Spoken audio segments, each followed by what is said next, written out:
Welcome to the Writer Reads Short Stories. This one is The Politics of Dragons, Part 1. The dragon sat, one long claw idly tapping on a shield, the rest of the paw resting on the body of the knight it belonged to. Cool air swept in from the mountainside, and the dragon contemplated the view through the cavern door. It was mostly tree, but there was a little bit of sky, enough to tell him another storm was on the way. He drummed his claw some more, thoughtful.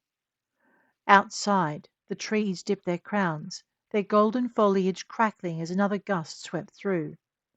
The knight's horse stood pawing the ground and tossing its head, whickering in anxious defiance. The dragon thought it looked delicious. Another tap of his claw punched through the shield. The knight gasped, and the dragon cocked his head, keeping one eye on the door and examining the knight with the other. He lifted his claw, the shield catching and rising with it, then descending as the dragon started to bring it down. The knight wriggled as though trying to move out from under it, and the dragon paused. The knight froze, his eyes shifting from the shield to the dragon's face, then widening as the dragon very gently lowered his claw again. He brought the shield to rest on the knight's chest, then shifted closer to look into the man's face. "What are you doing here?" the dragon asked. The knight stared. "What? Cat got your tongue?" the dragon demanded, glancing around the cave. "I swear I told her to stay at home." "I You can talk." The dragon bounced his foreclaw on the knight's chest, wincing at the loud clang of the shield hitting his breastplate. The knight gasped as the shield edge narrowly missed his face and an indentation appeared in the metal guarding his chest. "I asked you a question," the dragon reminded him, tapping the claw twice more.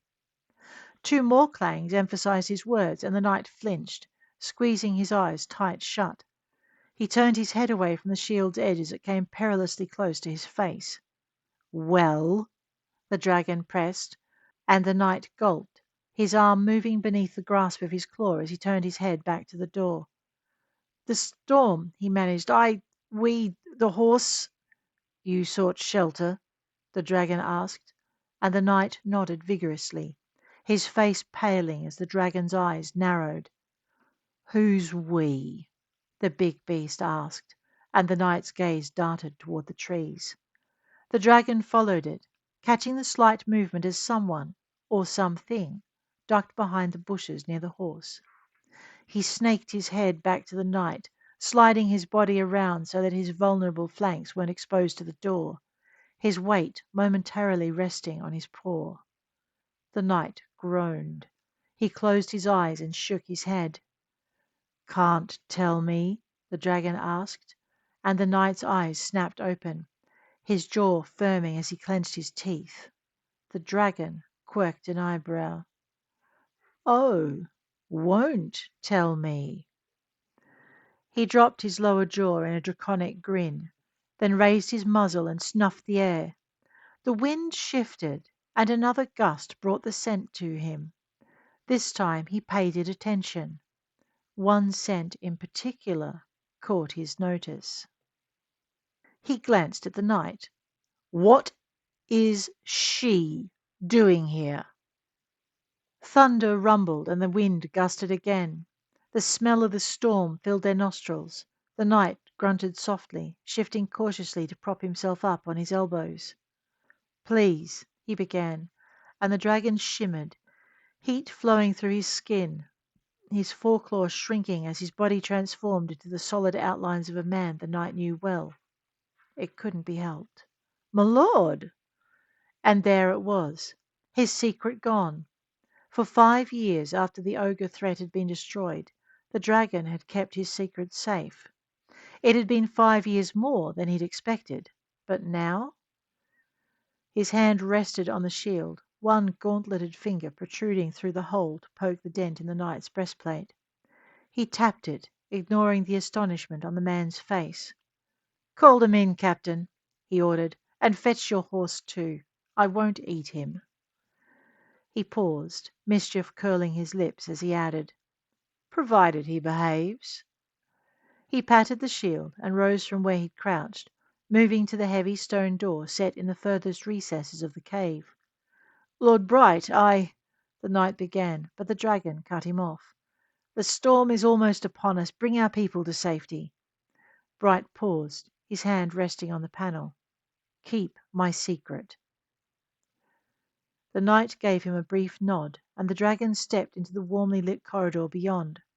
Captain Ingeri was a good man. Not fond of dragons, it was true, but a good man none the less. He might do as Bright asked. "Where are you, boy?" he murmured. "Where?" Because the only reason he'd been in the entry cave to start with was because his familiar had not returned, and Seppolitis was never late. Well, no later than any other young man his age, and that only rarely. It should have been a simple task, an errand, there and back, and no more, with nothing to distract him on the way. Bright shook his head, murmuring the incantation to set the hearth ablaze and send warmth gusting through the room. A brief burst of chill, followed by the clip-clop of horse hoofs and stamp of boots, alerted him to the return of several soldiers. Lighter steps alerted him to the other person accompanying them. "Welcome," he said, turning from the fireplace. It was exactly the opposite of what he wanted to say. This cavern was his retreat, a private sanctuary from affairs of state and the responsibilities of being a lord, and not a place he wanted rivals or his knights to know of. The elven woman, causing him the most consternation, giggled. "Lord Bright," she greeted him, "it's so kind of you to receive us." And by us she was referring to the two guardians accompanying her. Captain Ingeri gave Bright his most apologetic look, as Bright surveyed the two armed and armoured majors standing on either side of the elf. Bright didn't think the man had much to apologise for. His captain had brought 4 of his personal guard with him, none of whom were impressed that their lord had given them the slip, although what they thought of him being a dragon was something he had yet to discover. He might have harboured hopes they didn't know, but one look at their faces disabused him of the idea. All 4 of them wore the blankest of looks, expressions they reserved for when they didn't want their feelings known. Bright sighed. This was a situation he'd have preferred to handle in private, and without outside interference. He opened his mouth to address them, but the woman was not done. "We have your guard captain to thank for the escort. Even if he insisted 4 of my original escort remain behind, my lady will not be pleased." Bright imagined her lady wouldn't, but Ingeri had done the right thing. No one came into his presence with a force greater than his own, just as no one travelled far from the manor without an escort. Journeys were best done in small groups and with speed, and if the elf had insisted on accompanying the search, both groups would have been trimmed to something neither of them considered ideal, something the woman acknowledged with her next words. "However, the captain explained that I either accepted his terms or returned at a time when you were present, and seeing as he couldn't tell me when that would be, or even where you had gone, I had no choice but to comply." "That is correct," Bright told her. "He offered you the only choices available." "We were grateful he offered to seek you out," the elf added, "although he would not let us search for you on our own." "Indeed not," Bright stated, glancing at Ingeri and wondering how hard a time the elf had given him. Knowing who her mistress was, he could only guess. Ingeri's face remained bland as he held his horse's reins in those of the mount used by the lady. As he watched, the beast relieved itself on the stone floor. Bright ducked his head, uttered a single word of imprecation, following it with another syllable of spell. As his magic cleared the mess from his hall, Bright caught the surprise on his men's faces. As much as his men didn't like dragons, they liked magicians even less, and he'd just surprised them with the fact he was both. The elf followed the direction of his look and giggled again. "Oh my! They didn't know?" The giggle fountained into laughter. "My lady will be most amused."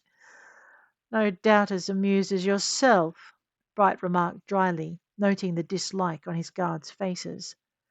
That was a relief. They might not like dragons or mages, but they had liked their lord, and to see him mocked would not sit easily with them. "Why did you seek me out?" he demanded, and the lady's amusement vanished like snow in late spring. "My mistress wishes to know your answer," she replied.